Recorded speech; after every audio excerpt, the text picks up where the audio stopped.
Price lord. ದೇವರ ನಾಮಕ್ಕೆ ಸ್ತೋತ್ರ. ಎಲ್ಲರೂ ಚೆನ್ನಾಗಿದ್ದೀರಾ? Praise Lord. ಚೆನ್ನಾಗಿದ್ದೀರಾ? ಆಮೇನ್. ಈ ವೇಳೆಯಲ್ಲಿ ನಾವು ದೇವರ ವಾಕ್ಯದ ಸಂದೇಶವನ್ನು ಧ್ಯಾನ ಮಾಡೋಣ. ನಾವು ಒಳ್ಳೆಯ ರೀತಿಯಾಗಿ ದೇವರು ಆರಾಧನೆ ಮಾಡಲಿಕ್ಕಾಗಿ ದೇವರು ಸಹಾಯ ಮಾಡಿದ್ದಾರೆ. ದೇವರಿಗೆ ಸ್ತೋತ್ರ. ಈ ವೇಳೆಯಲ್ಲಿ ನಿಮ್ಮ ಗಮನ ಎಲ್ಲ ನಮ್ಮ ಕಡೆಗಿರಲಿ.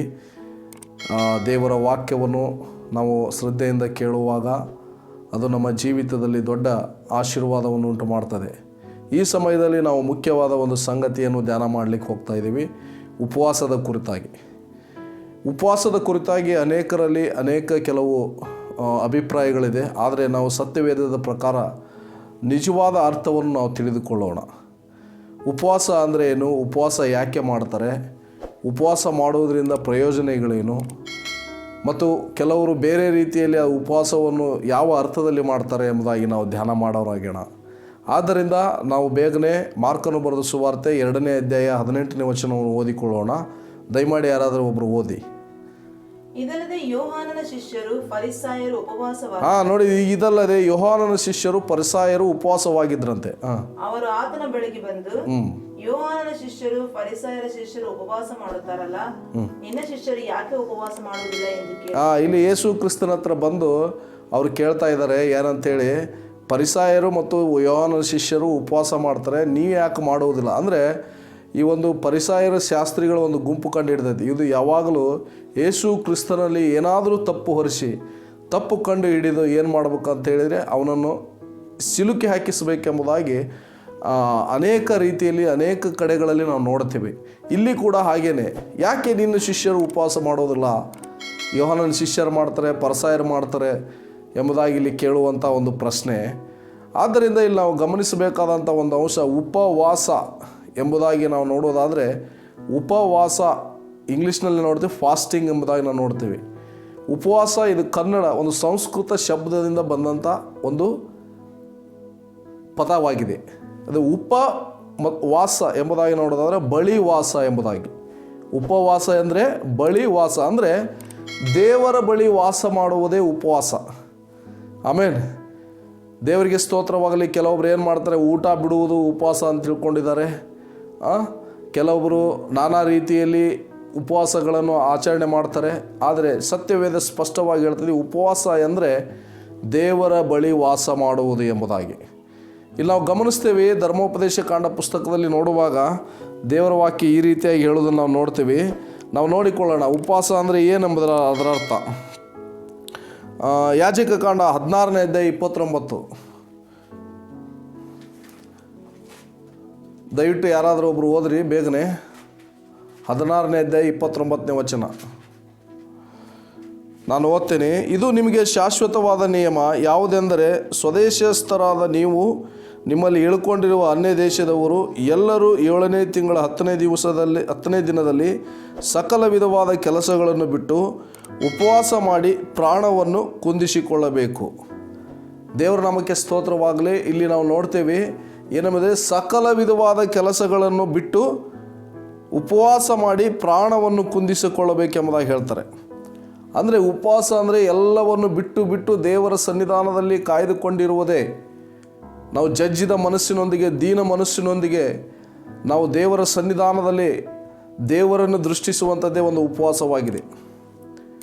ಅಂದರೆ ದೇವರ ಸಾನ್ನಿಧ್ಯದಲ್ಲಿ ಉಪವಾಸ ಮಾಡುವಂಥದ್ದಾಗಿದೆ. ಕೆಲವರು ಅನೇಕ ಉಪವಾಸ ಮಾಡ್ತಾರೆ. ಏನಂತ ಹೇಳಿದರೆ, ಮಾಂಸ ತಿನ್ನೋದು ಬಿಡ್ತಾರೆ, ಆಹಾರ ತಿನ್ನೋದು ಬಿಡ್ತಾರೆ.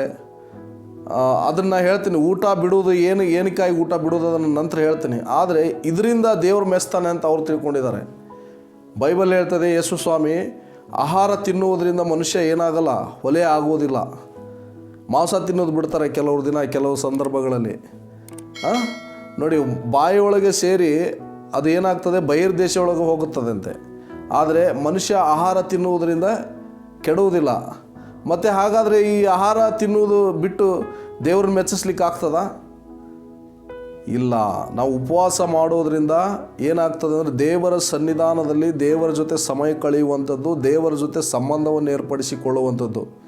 ನಾವು ಉಪವಾಸ ಮಾಡೋದ್ರಿಂದ ನೀತಿವಂತರಾಗಲಿ ಅಥವಾ ಉಪವಾಸದಿಂದ ನಾವು ಏನು ಮಾಡೋಕ್ಕಾಗಲ್ಲ, ದೇವರನ್ನು ಮೆಚ್ಚಿಸ್ಲಿಕ್ಕೆ ಆಗಲ್ಲ. ಯಾಕೆ ಉಪವಾಸ ಮಾಡೋದಂದ್ರೆ ದೇವರ ಜೊತೆ ಒಂದು ಸಂಬಂಧವಾದ ನಿಕಟ ಸಂಬಂಧವನ್ನು ನಾವು ಮಾರ್ಪಡಿಸಿಕೊಳ್ಳಲಿಕ್ಕೆ, ಅಥವಾ ಕಳೆದು ಹೋದ ಸಂಬಂಧವನ್ನು ಮಾರ್ಪಡಿಸಿಕೊಳ್ಳಲಿಕ್ಕೆ ನಾವು ಪಶ್ಚಾತ್ತಾಪದೊಂದಿಗೆ, ದೀನ ಮನುಷ್ಯನೊಂದಿಗೆ, ಜಜ್ಜಿದ ಹೃದಯದೊಂದಿಗೆ ಉಪವಾಸ ಮಾಡುವುದಕ್ಕಾಗಿ ಆ ದೇವರ ಸನ್ನಿಧಾನದ ಎಲ್ಲವನ್ನು ಬಿಟ್ಟು ಬರೀ ಊಟ ಮಾತ್ರವಲ್ಲ, ಎಲ್ಲವನ್ನು ಬಿಡಬೇಕು. ಊಟ ಯಾಕೆ ಬಿಡ್ತಾರೆ? ಊಟ ಹೊಟ್ಟೆ ತುಂಬ ಊಟ ಮಾಡಿ ಬಂದರೆ ನಿದ್ರೆ ಬರ್ತದೆ, ಅದಕ್ಕೆ ಊಟವನ್ನು ಬಿಡಬೇಕು.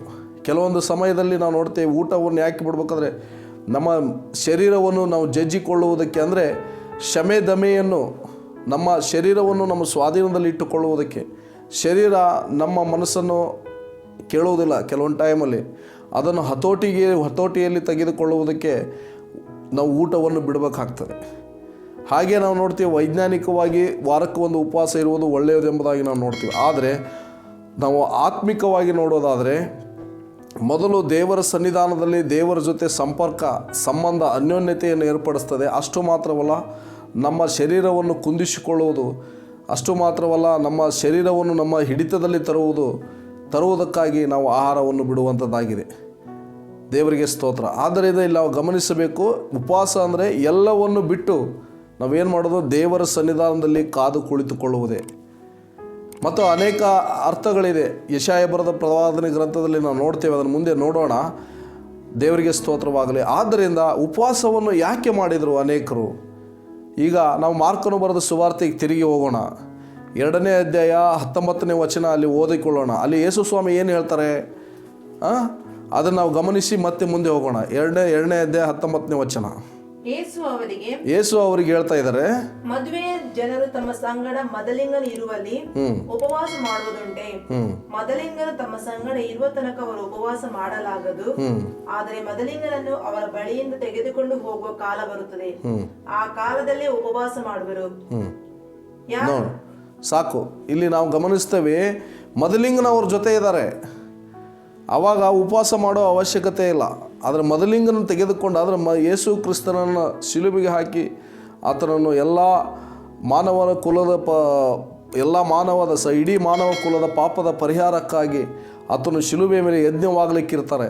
ಯಜ್ಞವಾದ ನಂತರ ಆ ಸತ್ತು ಹೂಣಲ್ಪಟ್ಟು 3ನೇ ದಿವಸದಲ್ಲಿ ಜೀವಿತನಾಗಿ ಪುನರುತ್ಥಾನವಾಗಿ ಪರಲೋಕ ರಾಜ್ಯಕ್ಕೆ ಅವನು ಎತ್ತಲ್ಪಡ್ತಾನೆ. ಆವಾಗ ಉಪವಾಸದ ಅವಶ್ಯಕತೆ ಇರ್ತದೆ ಎಂಬುದಾಗಿ ಅದರ ಅರ್ಥ. ಇಲ್ಲಿ ಗಮನಿಸ್ತೇವೆ, ಯಾಕಂದರೆ ಯೇಸು ಕ್ರಿಸ್ತರು ಅವ್ರ ಜೊತೆ ಇದ್ದಾರೆ. ಯೇಸು ಅವ್ರ ಜೊತೆ ಇದ್ದಾಗ ಉಪವಾಸದ ಅವಶ್ಯಕತೆ ಇಲ್ಲ. ನಾವು ದೇವರ ಜೊತೆ ಅನ್ಯೋನ್ಯತೆಯಲ್ಲಿ, ದೇವರ ಸಂಗಡ ನಾವು ಒಳ್ಳೆಯ ರೀತಿ ಸಂಬಂಧದಲ್ಲಿರುವಾಗ, ಪ್ರೈಸ್ ಗಾಡ್, ನಾವು ನಮ್ಮ ಕೆಲವೊಂದಿಷ್ಟು ಕಾರ್ಯಗಳಿಗೆ ನಾವು ಉಪವಾಸ ತೆಗೆದುಕೊಳ್ಳಬಹುದು.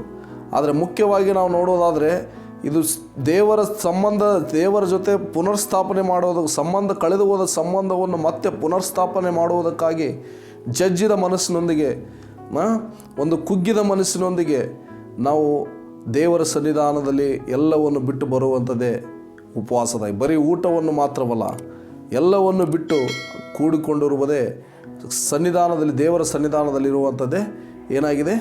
ಉಪವಾಸವಾಗಿದೆ.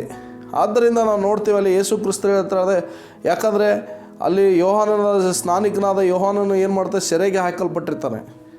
ಅದಕ್ಕೆ ಅವನ ಶಿಷ್ಯರು ಉಪವಾಸ ಮಾಡೋದು ಅವಶ್ಯಕತೆ ಆಗಿರ್ತದೆ. ಪರಿಸಾಯರು ಏನಕ್ಕೆ ಉಪವಾಸ ಮಾಡ್ತಾರೆ? ಅವರು ಜನರ ಮುಂದೆ ನೀತಿವಂತರೆಂದು ತೋರಿಸಿಕೊಳ್ಳುವುದಕ್ಕೆ ಅವರು ಉಪವಾಸ ಮಾಡ್ತಿರ್ತಾರೆ. ಏನಂತೆ? ಅವರು ಈ ಲೋಕದವರಿಗೆ ಕಣ್ಣೆದುರಿಗೆ ಮಾತ್ರ ನಾವು ನೀತಿವಂತರು, ಒಳ್ಳೆಯವರು ಎನಿಸ್ಕೊಳ್ಬೇಕು ಎಂಬುದಕ್ಕೋಸ್ಕರ ಅವರು ಏನು ಮಾಡ್ತಾಯಿದ್ದಾರೆ? ಉಪವಾಸ ಮಾಡ್ತಾಯಿದ್ದಾರೆ. ಆದರೆ ಯೇಸು ಕ್ರಿಸ್ತನ ಒಂದು ತತ್ವ ಸಿದ್ಧಾಂತದಲ್ಲಿ ಉಪವಾಸ ಅದು ಬೇರೆ ರೀತಿಯದ್ದೇ ಆಗಿದೆ. ನಾವು ಮನುಷ್ಯರಿಗೆ ತೋರ್ಪಡಿಸಿಕೊಳ್ಳುವುದಕ್ಕಲ್ಲ, ಮತ್ತು ಈ ಲೋಕದ ಜನರ ಮುಂದೆ ನೀತಿವಂತರಾಗಿ ತೋರಿಸಿಕೊಳ್ಳುವುದಕ್ಕಲ್ಲ, ಬದಲಾಗಿ ಏನಕ್ಕೋಸ್ಕರ ಅಂತ ಹೇಳಿದರೆ, ನಾವು ದೇವರ ಮುಂದೆ, ನಾವು ದೇವರ ಜೊತೆ ನಮ್ಮ ಹೃದಯದಲ್ಲಿ ಅಂತರಂಗದಲ್ಲಿ ನೋಡುವಂಥ ದೇವರ ಜೊತೆ ಒಂದು ನಿಕಟವಾದ ಸಂಬಂಧವನ್ನು ಏರ್ಪಡಿಸಿಕೊಳ್ಳುವುದಕ್ಕೆ ಉಪವಾಸ ಅಗತ್ಯವಾಗಿರ್ತದೆ. ಅದಕ್ಕೆ ಯೇಸು ಸ್ವಾಮಿ ಹೇಳಿದರು, ಉಪವಾಸ ಮಾಡುವಾಗ ನೀವು ಹೆಂಗೆ ಮಾಡಬೇಕು? ನೀವು ತಲೆಗೆ ಎಣ್ಣೆ ಹಚ್ಕೊಂಡು ಬಾಚಿಕೊಂಡು ನೀವು ಕ್ಲೀನಾಗಿ ಮಾಡಬೇಕು. ಸುಮ್ಮನೆ ನೀವು ಸಪ್ಪೆ ಮುಖದವರಾಗಿ ನಾವು ಉಪವಾಸ ಇದೇನು ಎಂಬುದಾಗಿ ಎಲ್ಲರಿಗೂ ತೋರಿಸಿಕೊಂಡು ಡಂಗ್ರ ಹೊಡ್ಕೊಂಡು ಮಾಡೋದರಲ್ಲಿ ಅರ್ಥ ಇಲ್ಲ ಎಂಬುದಾಗಿ ಯೇಸು ಕ್ರಿಸ್ತರು ಅಲ್ಲಿ ಹೇಳುವುದನ್ನು ನಾವು ನೋಡ್ತೇವೆ ಪ್ರೇರೆ. ಆದ್ದರಿಂದ ಉಪವಾಸ ನಾವು ಮಾಡುವಂಥ ಒಂದು ಮುಖ್ಯ ಸಂಗತಿ ನಾವು ನೋಡ್ತೀವಿ. ಅಪೊಸ್ತಲನಾದಂಥ ಪೌಲ 9ನೇ ಅಧ್ಯಾಯ 1 ಕೊರಿಂಥದವರಿಗೆ ಬರೆದ ಪತ್ರಿಕೆ 9ನೇ ಅಧ್ಯಾಯ 27ನೇ ವಚನ, ಆ ವಾಕ್ಯದಲ್ಲಿ ನಾವು ನೋಡ್ತೀವಿ. ಅದನ್ನು ಓದಿಕೊಳ್ಳೋಣ. ಇತರರನ್ನು ಹೋರಾಟಕ್ಕೆ ಕರೆದ ಮೇಲೆ ನಾನೇ ಅಯೋಗ್ಯ ನೆನೆಸಿಕೊಂಡೇನೋ ಎಂಬ ಭಯದಿಂದ ನನ್ನ ಮೈಯನ್ನು ಜಜ್ಜಿ ಸ್ವಾಧೀನಪಡಿಸಿಕೊಳ್ಳುತ್ತೇನೆ. ನೋಡಿ, ಅಪೊಸ್ತಲನಾದ ಪೌಲ ನೋಡ್ರಿ, ತನ್ನ ಮೈಯನ್ನು ಜಜ್ಜಿ ಸ್ವಾಧೀನಪಡಿಸಿಕೊಳ್ತಾನೆ. ಅಂದರೆ ಅದರ ಅರ್ಥ ಮೈಯನ್ನು ಜಜ್ಜಿಕೊಳ್ಳುವುದಂದರೆ ಗಾಯ ಮಾಡಿಕೊಳ್ಳುವಂಥದ್ದಲ್ಲ, ಶರೀರವನ್ನು ತನ್ನ ಶರೀರವನ್ನು ಇದು ಮಾಡುವಂಥದ್ದಲ್ಲ. ಜಜ್ಜಿಕೊಳ್ಳುವುದಂದರೆ ತನ್ನ ಶರೀರವನ್ನು ತನ್ನ ನಿಯಂತ್ರಣಕ್ಕೆ ತರುವುದಕ್ಕಾಗಿ ಅದನ್ನೇನು ಮಾಡೋದು, ಉಪವಾಸದಲ್ಲಿ ಅದನ್ನೇನು ಮಾಡೋದು, ದೇವರ ಸನ್ನಿಧಾನದಲ್ಲಿ ಕ್ಷಮೆ ಅಂದರೆ ಎಲ್ಲ ಪಾಪಗಳನ್ನು ಜಯಿಸಲಿಕ್ಕೆ, ಅದನ್ನು ಹತೋಟಿಗೆ ತರಲಿಕ್ಕೆ ಆಗಿ ಅದನ್ನು ಶರೀರವನ್ನು ಜಜ್ಜಿಕೊಳ್ತೇನೆ ಎಂಬುದಾಗಿ ಅದರ ಅರ್ಥ. ನಾವು ಊಟವನ್ನು ಯಾಕೆ ಬಿಡಬೇಕು? ನಮ್ಮ ಶರೀರವನ್ನು ನಿಯಂತ್ರಣ ತರಲಿಕ್ಕೆ ಮಾತ್ರ. ನಾವು ಉಪವಾಸ ಮಾಡೋದರಿಂದ ಪರಲೋಕಕ್ಕೆ ಹೋಗ್ತೇವೆ ಅಥವಾ ದೇವರು ನಾವು ನೀತಿವಂತರಾಗ್ತೇವೆ ಅಂತಲ್ಲ. ನಾವು ನೀತಿವಂತರಾಗಿರೋದು ಯೇಸು ಕ್ರಿಸ್ತನ ಪಾಪ ವಿಮೋಚನೆ ಮೂಲಕ. ಉಪವಾಸ ಮಾಡೋದ್ರಿಂದಲ್ಲ, ಯೇಸು ಕ್ರಿಸ್ತರು ಶಿಲುಬೆಯ ಮೇಲೆ ಮಾಡಿದ ಕಾರ್ಯಗಳ ನಿಮಿತ್ತ ನಾವು ನೀತಿವಂತರಾಗಿದ್ದೇವೆ, ದೇವರ ಮಕ್ಕಳಾಗಿದ್ದೇವೆ, ಬಾಧ್ಯಸ್ಥರಾಗಿದ್ದೇವೆ. ಹಾಗಾದರೆ ಉಪವಾಸವು ಮತ್ತು ಪ್ರಾರ್ಥನೆ ಏನಾಗಿದೆ ಅಂದರೆ ಅದು ನಮ್ಮ ಕರ್ತವ್ಯ. ಇದೇನಾಗಿದೆ, ನಮ್ಮ ಕರ್ತವ್ಯ. ಏನು ಮಾಡ್ಬೇಕು? ಇದನ್ನು ನಮ್ಮನ್ನು ನಾವು ಕ್ರಮಪಡಿಸಿಕೊಳ್ಳುವುದಕ್ಕೋಸ್ಕರ, ನಮ್ಮನ್ನು ನಾವು ದೇವರ ಸನ್ನಿಧಾನದಲ್ಲಿ ಕಳೆಯುವುದಕ್ಕೋಸ್ಕರ, ದೇವರ ಜೊತೆ ದೇವರನ್ನೇ ದೃಷ್ಟಿಸಿಕೊಳ್ಳುವುದಕ್ಕೋಸ್ಕರ, ದೇವರ ಒಂದು ಬಲವನ್ನು ಹೊಂದಿಕೊಳ್ಳುವುದಕ್ಕೋಸ್ಕರ ಎಲ್ಲವನ್ನು ಬಿಟ್ಟು, ಎಲ್ಲ ಕಾರ್ಯಗಳನ್ನು ಬಿಟ್ಟು ದೇವರ ಸಮ್ಮುಖದಲ್ಲಿ ಜಜ್ಜಿದ ಮನಸ್ಸಿನೊಂದಿಗೆ ನಾವು ಅನೇಕ ಕಾರ್ಯಗಳ ವಿಷಯವಾಗಿ ನಾವು ಪ್ರಾರ್ಥನೆ ಮಾಡುವಂಥದ್ದು ಅದು ಉಪವಾಸವಾಗಿದೆ ಪ್ರಿಯರೇ. ಅನೇಕರು ನಾವು ನೋಡ್ತೇವೆ, ಅನೇಕ ರೀತಿಯಲ್ಲಿ ಮಾಡ್ತಾರೆ, ಆದರೆ ಸತ್ಯ ಗೊತ್ತಿಲ್ಲದವ್ರು ಮಾಡ್ತಾರೆ. ಆದರೆ ವಾಕ್ಯದ ಸತ್ಯ ಗೊತ್ತಾಗಿರೋರು ನಾವು ಸರಿಯಾದ ಅರ್ಥವನ್ನು ತಿಳಿದುಕೊಂಡು ನಾವು ಮಾಡುವುದರಲ್ಲಿ ಅದು ಬಹಳ ಪ್ರಾಮುಖ್ಯವಾಗಿರ್ತದೆ ಪ್ರಿಯರೇ. ನೋಡ್ತೀವಿ 1 ಸಾಮುವೇಲ ಪುಸ್ತಕದಲ್ಲಿ ನೋಡ್ತೇವೆ 7ನೇ ಅಧ್ಯಾಯ 6ನೇ ವಚನದಲ್ಲಿ ಇಸ್ರಾಯೇಲರು ಯಾಕೆ ಅಲ್ಲಿ ಅವರು ಉಪವಾಸ ಬಂದರು ಎಂಬುದಾಗಿ ನಾವು ನೋಡಿದಾಗ ಅಲ್ಲಿ ವಾಕ್ಯವನ್ನು ನೋಡಿಕೊಳ್ಳೋಣ. 7ನೇ ಅಧ್ಯಾಯ 6ನೇ ವಚನ. ಅವರು ಅಲ್ಲಿ ಕೂಡಿ ಬಂದು ನೀರು ಸೇದಿ ಯೆಹೋವನ ಮುಂದೆ ಹೊಯ್ದು ಆ ದಿವಸ ಉಪವಾಸವಿದ್ದು ನಿನಗೆ ದ್ರೋಹಿಗಳಾಗಿದ್ದೇವೆಂದು ಆತನಿಗೆ ಅರಿಕೆ ಮಾಡಿದರು. ಸಮುವೇಲನು ಮಿಸ್ಪೆಯಲ್ಲಿ ಇಸ್ರಾಯೇಲ್ಯರ ವ್ಯಾಜ್ಯಗಳನ್ನು ತೀರಿಸಿದನು. ನೋಡಿ, ಅವರ ವ್ಯಾಜ್ಯಗಳನ್ನು ತೀರಿಸಿದ್ರು. ಯಾಕೆ ಈ ವ್ಯಾಜ್ಯಗಳನ್ನು ತೀರಿಸಿದ್ರು? ಪ್ರವಾದಿಯಾದಂಥ ಸಮುವೇಲನು ಯಾಕೆ ಅವರ ವ್ಯಾಜ್ಯಗಳನ್ನು ತೀರಿಸಿದ್ರು ಅಂದರೆ ಅವರ ದ್ರೋಹಿಗಳಾದ್ವಿ ಒಪ್ಪಿಕೊಂಡಿದ್ರು. ನೋಡಿ, ಎಲ್ಲವನ್ನು ಬಿಟ್ಟು ದೇವರ ಸನ್ನಿಧಾನದಲ್ಲಿ ಬಂದರು. ನೋಡಿ, ನಮ್ಮ ನಾವು ಅಕಸ್ಮಾತ್ ನಾವೇನಾದರೂ ದೇವರ ವಿರೋಧವಾಗಿ ಪಾಪ ಮಾಡಿದರೆ ಅಥವಾ ದೇವರಿಂದ ಅಗಲಿ ಹೋಗುವಂಥ ಕೆಲಸಗಳನ್ನು ಮಾಡಿದರೆ, ಕಾರ್ಯಗಳನ್ನು ಮಾಡಿದರೆ, ನಮಗೆ ಪವಿತ್ರ ಆತ್ಮನು ನಮ್ಮ ಮನಸ್ಸಾಕ್ಷಿ ಹೇಳ್ತದೆ, ನೀನು ದೇವರ ವಿರೋಧವಾಗಿ ಪಾಪ ಮಾಡಿದೆಯಾ, ನೀನು ದ್ರೋಹಿ ಆಗಿದೆಯಾ. ಅವಾಗ ಏನು ಮಾಡಬೇಕು? ನಾವು ಜಜ್ಜಿದ ಹೃದಯದೊಂದಿಗೆ, ಪಶ್ಚಾತ್ತಾಪದ ಮನಸ್ಸಿನೊಂದಿಗೆ ಮತ್ತೆ ದೇವರ ಜೊತೆ ನಿಕಟ ಸಂಬಂಧವನ್ನು ಏರ್ಪಡಿಸಿಕೊಳ್ಳಲಿಕ್ಕೆ ನಾವೇನು ಮಾಡಬೇಕು? ಉಪವಾಸ ಮಾಡಿ ನಮ್ಮ ದೋಷಗಳನ್ನು ಒಪ್ಪಿಕೊಂಡು ಬಿಟ್ಟು ನಾವೇನು ಮಾಡಬೇಕು? ಸರಿಯಾದ ಮಾರ್ಗದಲ್ಲಿ ನಡೆಯುವುದಕ್ಕಾಗಿ ನಾವೇನು ಮಾಡಬೇಕು? ಉಪವಾಸ ಮಾಡಬೇಕು. ಆಮೇನ್. ದೇವರಿಗೆ ಸ್ತೋತ್ರವಾಗಲಿ. ಆದ್ದರಿಂದ ನಾವು ನೋಡ್ತೀವಿ 1 ಅರಸು 21ನೇ ಅಧ್ಯಾಯ 20ನೇ ವರ್ಷದ ಅಲ್ಲಿ ನಾವು ನೋಡ್ತೀವಿ, ಅಲ್ಲಿ ಏನಂತ ಹೇಳಿದರೆ, ಅಹಾಬನು ಎಲೀಯನ ಮಾತುಗಳನ್ನು ಕೇಳಿ ತನ್ನ ಬಟ್ಟೆಯನ್ನು ಹರಿದುಕೊಂಡು ಹಗಲಿರುಳು ಮೈ ಮೇಲೆ ಗೋಣಿ ತಟ್ಟನ್ನು ಹಾಕಿಕೊಂಡು ಉಪವಾಸ ಮಾಡುತ್ತಾ ದೀನ ಮನಸ್ಸಿನಿಂದ ಪ್ರವರ್ತಿಸಿದನು ಎಂಬುದಾಗಿ ನಾವು ನೋಡ್ತೀವಿ. ದೇವರ ಸೇವಕನಾದ ಎಲೀಯನ ಮಾತುಗಳನ್ನು ಕೇಳಿ ನೋಡಿ, ಅವರು ಅಲ್ಲಿ ಏನು ಮಾಡಿದರೆ, ಅವನು ತಪ್ಪಿತಸ್ಥನೆಂದು ಕಂಡು ಅವನು ಮಾನಸಾಂತರ ಪಡುವುದಕ್ಕಾಗಿ ಉಪವಾಸ ಮಾಡ್ತಾ ಇದ್ದಾನೆ. ನೋಡಿ, ದೀನ ಮನಸ್ಸಿನಿಂದ ಪ್ರವರ್ತಿಸಿದನು. ಏನು ನೋಡಿ, ಆ ದೇವರ ಸೇವಕನ ಮಾತನ್ನು ಕೇಳಿ ಅವನ ಹೃದಯದಲ್ಲಿ ಒಂದು ಪಶ್ಚಾತ್ತಾಪ ಉಂಟಾಗಿದೆ. ಆ ಪಶ್ಚಾತ್ತಾಪದೊಂದಿಗೆ ದೀನ ಮನಸ್ಸಿನೊಂದಿಗೆ ಬಂದು ಏನು ಮಾಡಿದ? ದೇವರ ಮುಂದೆ ತನ್ನನ್ನು ಏನು ಮಾಡಿದ? ಉಪವಾಸ ಮಾಡುತ್ತಾ ದೀನ ಮನಸ್ಸಿನಿಂದ ಪ್ರವರ್ತಿಸಿದನು ಎಂಬ ನೋಡಿ. ದೀನ ಮನಸ್ಸು ಬರುವುದಕ್ಕೋಸ್ಕರ, ನಮ್ಮಲ್ಲಿ ದೀನತೆ ಬರುವುದಕ್ಕೋಸ್ಕರ, ನಾವು ದೀನರಾಗಿ ನಡೆಯುವುದಕ್ಕೋಸ್ಕರ, ಯಾಕಂದ್ರೆ ಬೈಬಲ್ ಹೇಳ್ತಾರೆ, ದೀನರಿಗೆ ದೇವರ ಕೃಪೆ ದೊರೀತದಂತೆ, ಅಹಂಕಾರಿಗಳನ್ನು ದೇವರು ಎದುರಿಸ್ತಾನಂತೆ. ಅದಕ್ಕೋಸ್ಕರ ದೀನತೆ ನಮ್ಮಲ್ಲಿ ಬರುವುದಕ್ಕಾಗಿ ನಾವು ಉಪವಾಸವನ್ನು ಮಾಡಬೇಕು. ನಾವು ಆ ರೀತಿಯಾಗಿ ಮಾಡುವಾಗ ನೋಡಿ, ಪಶ್ಚಾತ್ತಾಪ ಪಡುವಾಗ ನಮ್ಮಲ್ಲಿ ಒಂದು ನಿಜವಾದ ಒಂದು ಮಾನಸಾಂತರದೊಂದಿಗೆ ಪಶ್ಚಾತ್ತಾಪ ಬರುವಂಥದ್ದು, ಅವಾಗ ಏನಾಗ್ತದೆ ಅಲ್ಲಿ ಅಲ್ಲ ದೀನ ಮನಸ್ಸಿನಿಂದ ಪ್ರವರ್ತಿಸಿದರೆ ಎಂಬುದಾಗಿ ನೋಡ್ರಿ ದೀನತೆ ಉಂಟಾಗ್ತದೆ. ಉಪವಾಸ ನಾವು ಯಾಕೆ ಮಾಡಬೇಕು? ನಮ್ಮಲ್ಲಿ ದೀನತೆ ಬರಲಿ. ನಾವು ಉಪವಾಸ ಮಾಡದೇ ಇದ್ದರೆ ಪ್ರೈಸ್ ಗಾಡ್ ನಮ್ಮಲ್ಲಿ ಏನದೆ ಅಹಂಕಾರ, ಹೆಮ್ಮೆ, ಸೊಕ್ಕು ತುಂಬಿ ತುಳುಕ್ತಾ ಇರ್ತದೆ. ಅನೇಕರಲ್ಲಿ ನೋಡ್ತೀವಲ್ಲ ನಾವು, ಕೆಲವರಲ್ಲಿ ನಾವು ನೋಡ್ತೀರಿ, ನೀವು ಗಮನಿಸಿರ್ತೀರಿ ಅಲ್ವಾ, ಸೊಕ್ಕಿನಿಂದ ಪ್ರವರ್ತಿಸ್ತಾರೆ, ಅಹಂಕಾರದಿಂದ ಪ್ರವರ್ತಿಸ್ತಾರೆ. ಯಾರು? ದೇವರ ವಾಕ್ಯವನ್ನು ತಿಳ್ಕೊಂಡಿರ್ತಾರೆ, ದೇವರ ವಾಕ್ಯವನ್ನು ತಿಳ್ಕೊಂಡು ದೇವರ ವಾಕ್ಯಗಳನ್ನೇ ಹೇಳ್ತಿರ್ತಾರೆ. ಯಾಕೆ ಅವರಲ್ಲಿ ಅಹಂಕಾರ, ಸೊಕ್ಕು? ಉಪವಾಸ ಇಲ್ಲ, ಪ್ರಾರ್ಥನೆ ಇಲ್ಲ, ಮತ್ತು ಎರಡನೇದಾಗಿ ಏನಿಲ್ಲ, ಜಜ್ಜಿದ ಪಶ್ಚಾತ್ತಾಪದ ಹೃದಯ ಇಲ್ಲ. ಸೊ ಆದ್ದರಿಂದ ನಾವು ಉಪವಾಸ ಮಾಡಬೇಕಾಗ್ತದೆ. ನಮ್ಮ ಮುಂದೆ ನೋಡೋಣ, ಪ್ರವಾದಿ ಯೆಶಾಯನ ಗ್ರಂಥದಲ್ಲಿ ನಾವು ನೋಡಿದಾಗ ದೇವರು ಒಂದು ಮಾತು ಹೇಳ್ತಾರೆ. ಏನಂತ ಹೇಳಿದರೆ 58ನೇ ಅಧ್ಯಾಯ 3ನೇ ವಚನದಲ್ಲಿ ಕೆಲವರು ಕೇಳ್ತಾರೆ. ಓದಿ 58ನೇ ಅಧ್ಯಾಯ 3ನೇ ವಚನ. ನಾವು ಉಪವಾಸ ಮಾಡಿದ್ದೇವೆ, ನೀನು ಏಕೆ ಕಟಾಕ್ಷಿಸುವುದಿಲ್ಲ? ನಮ್ಮ ಆತ್ಮವನ್ನು ಕುಂದಿಸಿಕೊಂಡಿದ್ದೇವೆ, ನೀನು ಗಮನಿಸದಿರುವುದೇಕೆ ಅಂದುಕೊಳ್ಳುತ್ತಾರೆ. ಇಗೋ, ನಿಮ್ಮ ಉಪವಾಸದ ದಿನದಲ್ಲಿಯೂ ನಿಮ್ಮ ನಿತ್ಯದ ಕೆಲಸವನ್ನು ನಡೆಸಿ ನಿಮ್ಮ ಆಳುಗಳನ್ನು ದುಡಿತ ಕೇಳಿಯುತ್ತೀರಿ. ನೋಡಿ, ಸಾಕು ನೋಡಿ, ಇಲ್ಲಿ ಏನು ಹೇಳ್ತಾ ಇದ್ದಾರೆ, ಅವ್ರು ಕೇಳ್ತಾ ಇದ್ದಾರೆ, ನಾವು ಉಪವಾಸ ಮಾಡಿದ್ದೇವೆ, ಏಕೆ ಕಟಾಕ್ಷಿಸುವುದಿಲ್ಲ? ನಮ್ಮ ಆತ್ಮವನ್ನು ಕುಂದಿಸಿ ನೀನು ಗಮನಿಸಿದರೆ ಏಕೆ ಅಂದುಕೊಳ್ಳುತ್ತಾರೆ. ನೀವು ಏನು ಮಾಡ್ತಾ ಇದ್ದಾರೆ? ಇವರು ಉಪವಾಸದ ಸಮಯದಲ್ಲಿ ನಿತ್ಯದ ಕೆಲಸವನ್ನು ನಡೆಸಿ ನಿಮ್ಮ ಆಳುಗಳನ್ನು ದುಡಿತ ಕೇಳಿತೀರಿ. ಅಂದರೆ ಉಪವಾಸ ಅಂದ್ರೇನು, ಇವರು ಊಟ ಮಾತ್ರ ಬಿಟ್ಟಿದ್ದಾರೆ. ಆದರೆ ದೇವ್ರ ಹತ್ರ ಕೇಳುವಾಗ ದೇವ್ರು ಏನು ಹೇಳ್ತಾ ಇದ್ದಾರೆ? ನೀವು ಎಲ್ಲ ಕೆಲಸಗಳನ್ನು ನಡೆಸ್ತೀರಿ. ಅಂದರೆ ಅದರ ಅರ್ಥ ಉಪವಾಸ ಅಂದರೆ ದೇವರು ಮೆಚ್ಚುವಂಥ ಉಪವಾಸ ಅಂದರೆ ಎಲ್ಲವನ್ನು ಬಿಟ್ಟು ಬಿಡಬೇಕು. ಭೌತಿಕವಾದ ಕಾರ್ಯಗಳನ್ನೆಲ್ಲ, ನಮ್ಮ ಹೃದಯದಲ್ಲಿರುವಂಥ ಕಲ್ಮಶಗಳನ್ನು, ದ್ವೇಷಗಳನ್ನು ಎಲ್ಲವನ್ನು ಬಿಟ್ಟು ನಾವು ದೇವರದ ಸನ್ನಿಧಾನದಲ್ಲಿ ಕೂತ್ಕೊಳ್ಬೇಕು. ನಾವು ಬಿಡಬೇಕಾದಂಥ ಕಾರ್ಯಗಳನ್ನು ಬಿಟ್ಟು, ನಮ್ಮಲ್ಲಿ ಬಿಡಬೇಕಾದ ಸ್ವಭಾವಗಳನ್ನು ಬಿಟ್ಟು ಜಜ್ಜಿದ ಮನಸ್ಸಿನೊಂದಿಗೆ, ದೀನ ಮನಸ್ಸಿನೊಂದಿಗೆ ನಾವು ಕುತ್ಕೊಳ್ಳುವಂಥದ್ದು, ಪಶ್ಚಾತ್ತಾಪದ ಹೃದಯದೊಂದಿಗೆ ಕುತ್ಕೊಳ್ಳುವಾಗ ಅದು ನಿಜವಾದ ಉಪವಾಸವಾಗಿದೆ ಪ್ರಿಯರೇ. ಆದ್ದರಿಂದ ನೋಡ್ತೀವಿ 58ನೇ ಅಧ್ಯಾಯ 7ನೇ ವಚನದಲ್ಲಿ, ಅದೇ 58:7ರಲ್ಲಿ ದೇವರು ಬಯಸುವಂಥ ಉಪವಾಸ ಇದಾಗಿದೆ ನಿಜವಾಗಲೂ. ಹಸಿದವರಿಗೆ ಅನ್ನವನ್ನು ಹಂಚುವುದು, ಅಲೆಯುತ್ತಿರುವ ಬಡವರನ್ನು ಮನೆಗೆ ಬರಮಾಡಿಕೊಳ್ಳುವುದು, ಬೆತ್ತಲೆಯವರನ್ನು ಕಂಡಾಗೆಲ್ಲ ಅವರಿಗೆ ಹೊದಿಸುವುದು, ನಿನ್ನಂತೆ ನರನಾಗಿರೋ ಯಾವನಿಗೆ ಆಗಲಿ ಮುಖ ತಪ್ಪಿಸಿಕೊಳ್ಳದಿರುವುದು, ಇವುಗಳೇ ನನಗೆ ಇಷ್ಟವಾದ ಉಪವಾಸ ವ್ರತವಲ್ಲವೇ? ನೋಡಿ, ದೇವರಿಗೆ ಇಷ್ಟವಾದ ಉಪವಾಸ ಏನಂತ ಹೇಳಿದ್ರೆ, ಇವತ್ತು ನಾವು ಉಪವಾಸ ಮಾಡಿದರೆ ನಾವು ಏನು ಮಾಡ್ಬೇಕಂತ ಹೇಳಿದ್ರೆ, ಆ ಉಪವಾಸ ಮಾಡುವಂಥದ್ದನ್ನು ನಾವೇನು ಖರ್ಚು ವೆಚ್ಚ ಇದೆ ನೋಡ್ರಿ.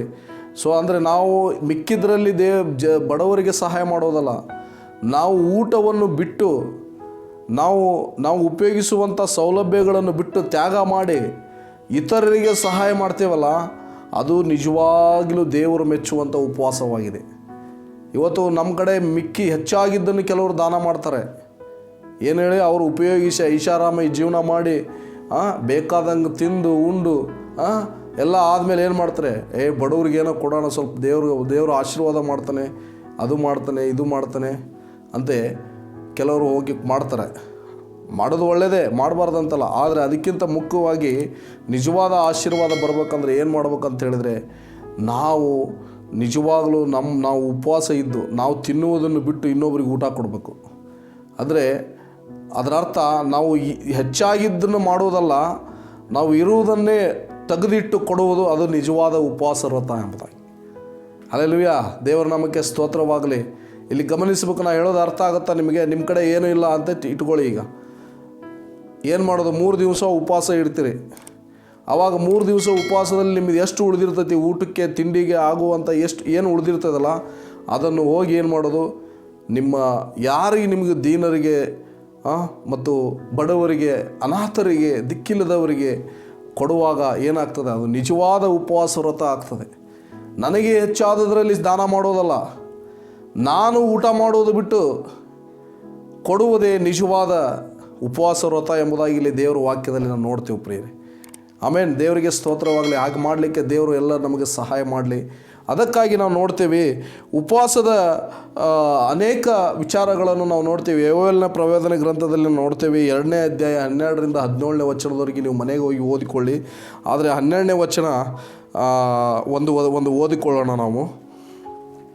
ಯೆಹೋವನು ಇಂತೆನ್ನುತ್ತಾನೆ, ಈಗಲಾದರೂ ನೀವು ಮನಪೂರ್ವಕವಾಗಿ ನನ್ನ ಕಡೆಗೆ ತಿರುಗಿಕೊಂಡು ಉಪವಾಸ ಮಾಡಿರಿ, ಅಳಿರಿ, ಗೋಳಾಡಿರಿ. ನಿಮ್ಮ ಬಟ್ಟೆಗಳನ್ನೆಲ್ಲ ನಿಮ್ಮ ಹೃದಯಗಳನ್ನು ಹರಿದುಕೊಂಡು ನಿಮ್ಮ ದೇವರಾದ ಯೆಹೋವನ ಕಡೆಗೆ ತಿರುಗಿಕೊಳ್ಳಿರಿ. ಆತನು ದಯೆಯು, ಕನಿಕರವು, ದೀರ್ಘಶಾಂತಿಯು, ಮಹಾಕೃಪೆಯುಳ್ಳವನಾಗಿ ಮಾಡಬೇಕೆಂದಿದ್ದ ಕೇಡಿಗೆ ಮನಮರುಗುತ್ತಾನೆ. ಸಾಕು. ದೇವರ ನಾಮಕ್ಕೆ ಸ್ತೋತ್ರ. ನೀವು 17ನೇ ವಾಕ್ಯದೊಳಗೆ ನೀವು ಮನೆಗೆ ಹೋಗಿ ಓದಿ, ಅಲ್ಲಿ ಏನು ಹೇಳ್ತಾರೆ ಗೊತ್ತಾ? ದೇವರ ಕಡೆಗೆ ತಿರುಗಿಕೊಳ್ಳುವುದು, ಎಲ್ಲವನ್ನು ಬಿಟ್ಟು ದೇವರ ಸನ್ನಿಧಾನದಲ್ಲಿ ಕೂತ್ಕೊಳ್ಳುವುದು, ಬಟ್ಟೆಗಳನ್ನೆಲ್ಲ ಹೃದಯವನ್ನು ಹರಿದುಕೊಳ್ಳಬೇಕು. ಅಂದರೆ ಹೃದಯದಲ್ಲಿರುವಂಥ ಏನು ಆ ಒಂದು ಮನುಷ್ಯನು ಇಟ್ಟಿರುವಂಥ ಎಲ್ಲ ಮೂಢನಂಬಿಕೆಗಳು, ಕತ್ತಲೆ ಕಾರ್ಯಗಳು, ಸಂಪ್ರದಾಯದ ಕಾಯ್ದೆಗಳನ್ನು ತೆಗೆದಿಟ್ಟು ದೇವರು ಏನು ಹೇಳ್ತಾನೆ ಅದನ್ನು ಮಾಡಬೇಕು.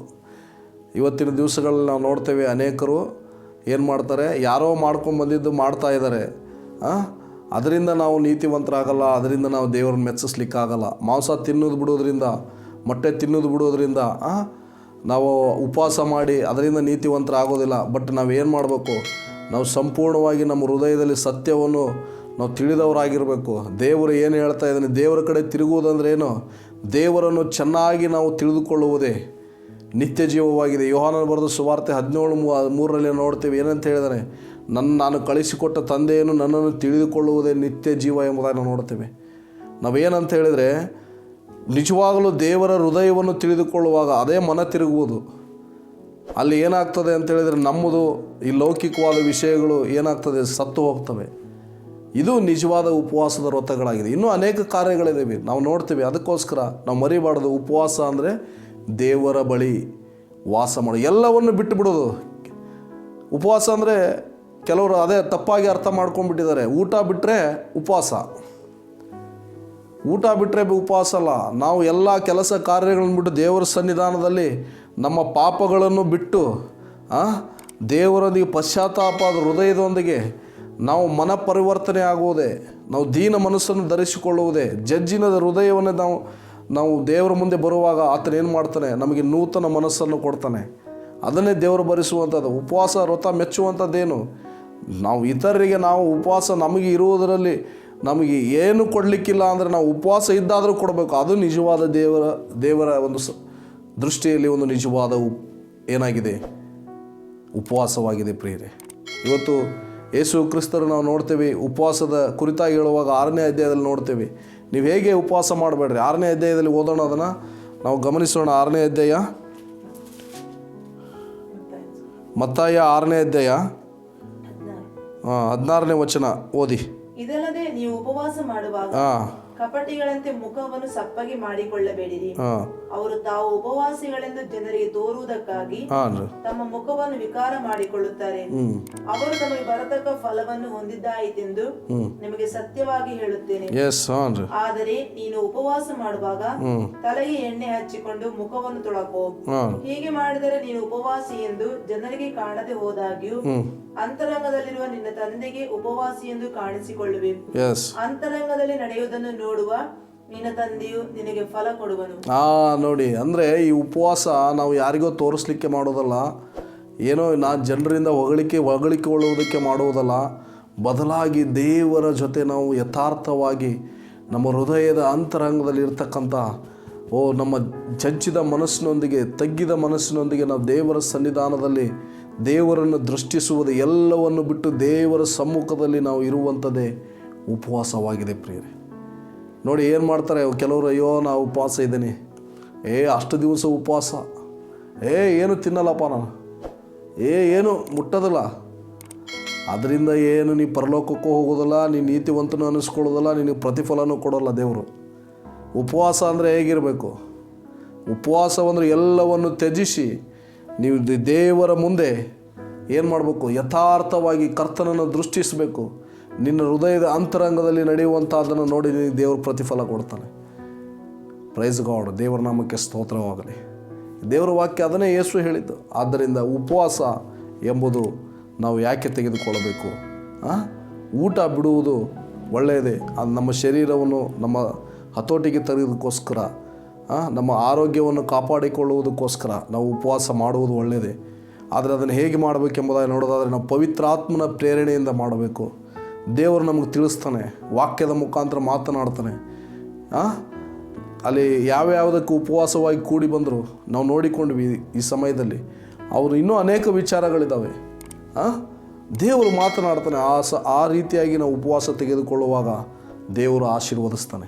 ಯಾರೋ ಈ ಲೋಕದ ಜನರನ್ನು ಮೆಚ್ಚಿಸ್ಲಿಕ್ಕೋ ನಾನು ಉಪವಾಸ ಇದ್ದೇನೆ ಅಂತ ಅನ್ನೋದಕ್ಕೋ ಅಲ್ಲ. ಇದು ಉಪವಾಸ ಅಲ್ಲ, ಅದು ನಿಜವಾದ ಉಪವಾಸ ಅಲ್ಲ. ದೇವರು ಮೆಚ್ಚುವಂಥ ಉಪವಾಸ ಯಾವುದಾಗಿದೆ ನಾವು ನೋಡಿಕೊಂಡ್ವಿ ಈಗ. ಆದ್ದರಿಂದ ನಾವು ಉಪವಾಸ ಮತ್ತು ಇನ್ನೊಂದು ವಾಕ್ಯವನ್ನು ಹೇಳಿ, ಇನ್ನೊಂದು ದೇವರು ಯೇಸು ಕ್ರಿಸ್ತರು ಒಂದು ಮಾತನ್ನು ಹೇಳಿದಾರೆ. ಮಾರ್ಕನು ಬರೆದ ಸುವಾರ್ತೆ 9ನೇ ಅಧ್ಯಾಯ 29ನೇ ವಚನ. ಆ ವಚನದಲ್ಲಿ ನೋಡ್ತೇವೆ, ಓದಿಕೊಳ್ಳೋಣ. ಆತನು ಈ ಜಾತಿಯು ದೇವರ ಪ್ರಾರ್ಥನೆ ಮತ್ತು ಉಪವಾಸದಿಂದಲೇ ಹೊರತು ಬೇರೆ ಯಾತರಿಂದಲೂ ಬಿಟ್ಟು ಹೋಗುವುದಿಲ್ಲವೆಂದು ಅವರಿಗೆ ಹೇಳಿದ. ಯೇಸು ಕ್ರಿಸ್ತನ ಶಿಷ್ಯರು ಹೇಳ್ತಾರೆ, ನಮ್ಗೆ ಯಾಕೆ ಬಿಡ್ಸಕ್ಕಾಗಲಿಲ್ಲ ಅಂತೇಳಿ. ಹೇಳುವಾಗ ಯೇಸು ಸ್ವಾಮಿ ಹೇಳ್ತಾರೆ, ಈ ಜಾತಿ ಉಪವಾಸ ಮತ್ತು ಪ್ರಾರ್ಥನೆಯಿಂದ ಅಂತ. ಅಂದರೆ ದೇವರ ಸಾನ್ನಿಧ್ಯದಿಂದ ನೋಡಿ, ಉಪವಾಸ ಅಂದರೆ ದೇವರ ಸನ್ನಿಧಾನದಲ್ಲಿ ಇರಬೇಕು ನಾವು. ಅಂದರೆ ಯಾಕೆ ಇರಬೇಕು? ದೇವರ ಬಲವನ್ನು ಹೊಂದಿಕೊಳ್ಳಲಿಕ್ಕೆ. ಯೇಸು ಸ್ವಾಮಿ ಹೇಳಿದರು, ನೀವು ಯೆರೂಸಲೇಮಲ್ಲಿ ಕಾಯ್ದುಕೊಂಡಿರಿ ಅಂತ ಹೇಳಿದರು, ನಿಮ್ಮ ಮೇಲೆ ಪವಿತ್ರಾತ್ಮನ ಬಲ ಬರುವುದು. ಉಪವಾಸ ಪ್ರಾರ್ಥನೆ ನಾವು ದೇವರ ಬಲವನ್ನು ಹೊಂದಿಕೊಳ್ಳುವುದಕ್ಕೆ, ಕೆಲವೊಂದಿಷ್ಟು ದುಷ್ಟ ಸೈತಾನನ ಸಂತತಿಗಳನ್ನು ಮುರಿಯುವುದಕ್ಕೆ. ಉಪವಾಸ ಮಾಡೋದರಿಂದ ಅದು ಹೋಗೋದಿಲ್ಲ, ಆದರೆ ಆ ಬಲವನ್ನು ಹೊಂದಿಕೊಂಡ ಮೇಲೆ ಅದು ಹೋಗ್ತದೆ. ಅರ್ಥ. ಕೆಲವ್ರು ಹೇಳ್ತಾರೆ, ಅವಾಗ ಇನ್ನೂ ಪರಿಶುದ್ಧಾತ್ಮ ಬಂದಿರಲಿಲ್ಲ, ಅದಕ್ಕೆ ಉಪವಾಸ ಮಾಡಿಸಿದ್ರು ಅಂತ. No, wrong. ಏನಂತ ಹೇಳಿದ್ರೆ, ಉಪವಾಸ ಮತ್ತು ಪ್ರಾರ್ಥನೆ ಯಾಕೆ ಮಾಡೋದು? ಕರ್ತನನ್ನು, ಆತನ ಅತ್ಯಧಿಕವಾದ ಶಕ್ತಿಯನ್ನು ನಾವು ಹೊಂದಿಕೊಳ್ಳುವುದಕ್ಕೆ, ಪವಿತ್ರಾತ್ಮನ ಬಲವನ್ನು ಹೊಂದಿಕೊಳ್ಳುವುದಕ್ಕೆ. ಉಪವಾಸ ಬಲವನ್ನು ಹೊಂದಿಕೊಂಡ ಮೇಲೆ ಏನಾಗ್ತದೆ? ದೆವ್ವ ಹೆದರ್ತದೆ.